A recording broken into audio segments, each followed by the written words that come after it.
Today is the fourth week following the day of Epiphany, and we're following in the footsteps of those who saw a star in the night sky and made their way to the cradle of a baby.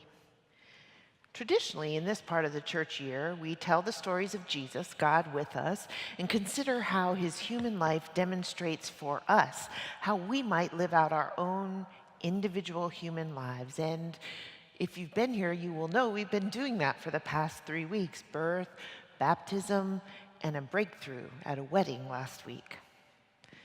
But for these next few weeks, as we head toward Lent, we're going to follow the tradition of Epiphany of looking for the light into a consideration that moves us beyond our own personal lives and into the corporate life that we share.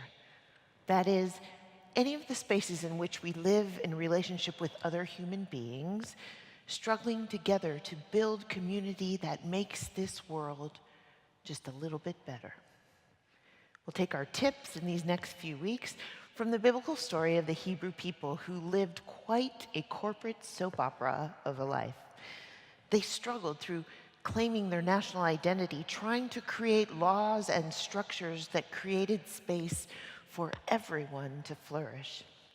In our holy text, there is story after story of their struggle to see and reflect the justice of God in their shared life.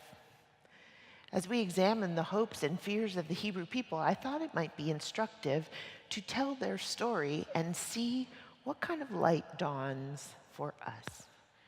After all, we are people who struggle with corporate direction just as much as they did. For goodness sake, we can't even keep the government open. We struggle to form a shared narrative about who we are and how we live in relationship with each other. We are a group of humans struggling with hopes and fears too, telling and hearing the story of the Hebrew people through the eyes and ears that long for direction, for light, for epiphany. Well, I think that might help us see our reality a little more clearly. Help us proceed in such a way that the lives we live allow not just for our own flourishing, but for the health and wellness of all who share this journey together with us. You could call these next few weeks a sort of corporate epiphany, direction for the hopes and fears of all the years. If you were here Monday, you will know that that day was an incredible day here at Riverside, with MLK Now held for the fourth year in a row here in our nave. One of the highlights of this year's MLK Now was an interview of Representative Alexandria Ocasio-Cortez by Ta-Nehisi Coates. It covered a wide range of topics, from taxes to dealing with criticism to the urgent need for change felt by so many activists entering politics, as she has. There was one moment in the interview that really stood out to me when the representative was talking about making change in America. She said these words: "Until America tells the truth about itself, we are not going to heal." Telling the truth. It's a terrifying proposition, one that usually comes at the point of considerable desperation, when we're feeling most trapped, cornered even. The traditional ways we've been able to talk about ourselves and talk ourselves out of our troubles are not working. We have to change. And change starts at this most basic place, when we finally tell and hear the truth, rather than the more comfortable narrative that we've constructed for ourselves. The assigned texts for these next few weeks are going backwards. So we start off in the book of Nehemiah, one of the few books in the Hebrew text that is solely historical in nature. It's meant to tell the history of the people. In the Jewish text, it's combined, the book of Ezra and Nehemiah, but in our Bibles, they are two separate books, still one long story. Regardless of how you read them, it's important to know that these two characters, Ezra and Nehemiah, are living at a time in the Hebrew story when the world is falling apart. It had been about 70 years since Jerusalem had been conquered by the Babylonians and most of her population carted off to exile. For more than 7 decades, the people lived away from Jerusalem, away from the holiest place they knew, wandering again and wondering what would happen to them. Jerusalem was in shambles. Solomon's temple, so carefully and lavishly built, destroyed. Despite decades having passed, many still longed to return home to Jerusalem. So Nehemiah, he was the cupbearer for the king of Persia, a position of prestige that brought him very close to power. He'd heard stories of a small remnant of people living in Jerusalem and struggling to rebuild the rubble of the city. So Nehemiah asked the king for permission to go back to the city and to repair it. And the king granted his request. So there he went back to the city to begin work on rebuilding it, and Nehemiah found that things were not quite as rosy as he had hoped. The people had banished foreigners from their society, including the banishment of their foreign wives and children out of concerns that the people who had been in exile and had begun the process of assimilation into Babylonian culture would return to Jerusalem, bringing outside influences like different cultures, languages, traditions. It was a sort of, you're in America now, speak English kind of situation, with the same ludicrous associations that modern declaration carries with it. And there was a wall.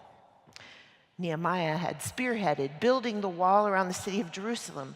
There was no temple, remember, no infrastructure, and the people were terrified of attacks from surrounding groups. So step one was to build a wall to keep everybody who was different out. Now, this piece of the history of Israel doesn't exactly parallel our own, as the threats of invading caravans back then were at least marginally real.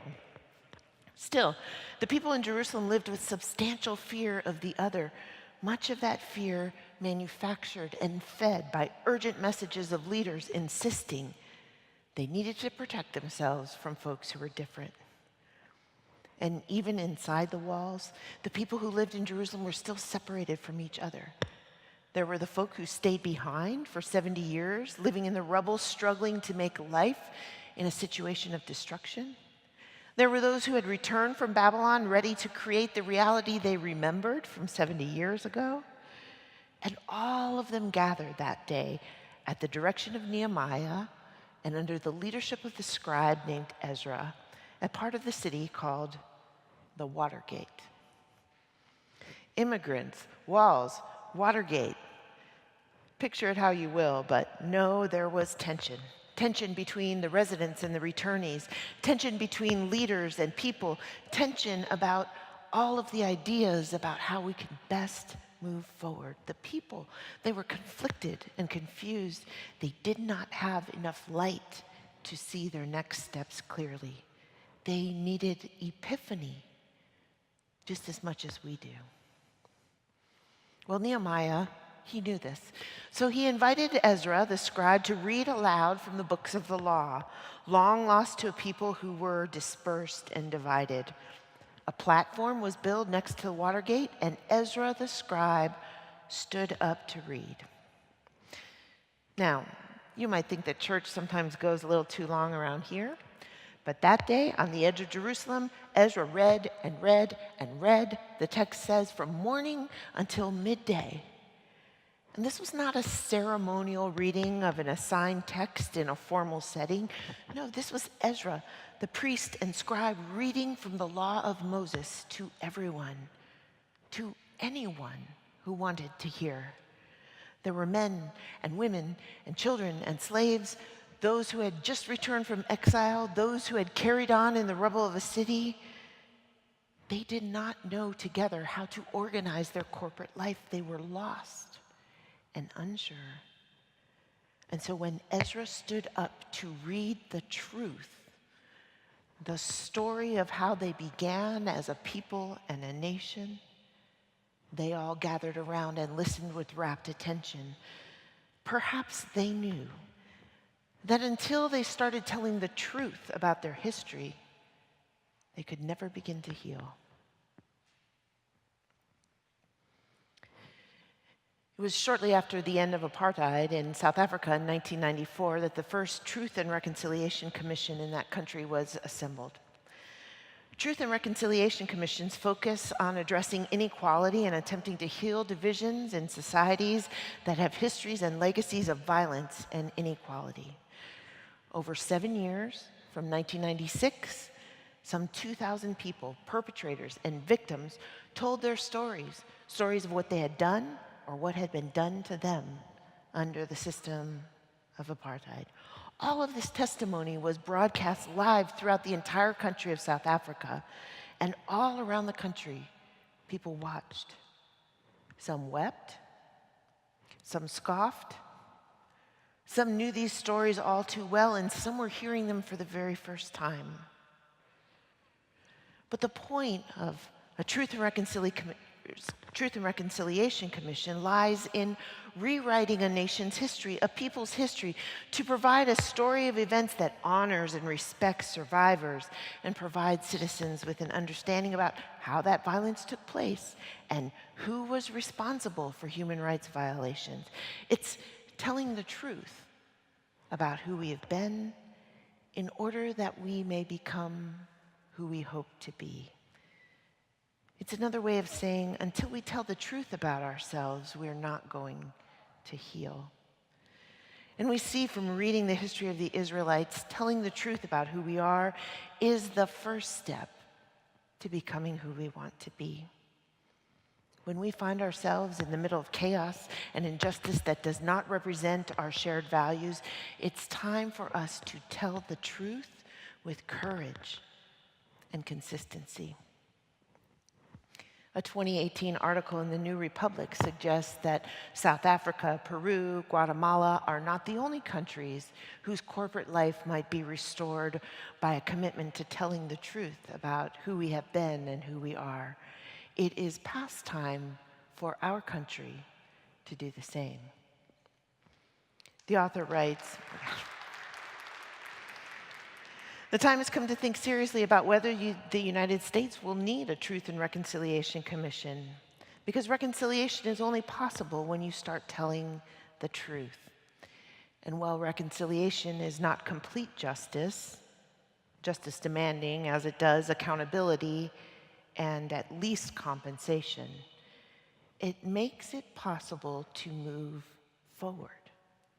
This is serious business. Done right, it would establish the real narrative of the moral twilight in which we are moving now, alter political behavior for the better, and revive enough faith in our country's ability to govern itself and for democracy to prevail. It might even restore truth itself. Telling the truth. A corporate truth about who we are as families, churches, communities, countries. This is where we begin to step into the light, to become what God dreams for all of us. And as followers of Jesus, we should be the ones leading the way toward truth. After all, he's the one who told us the truth would set us free. Amen.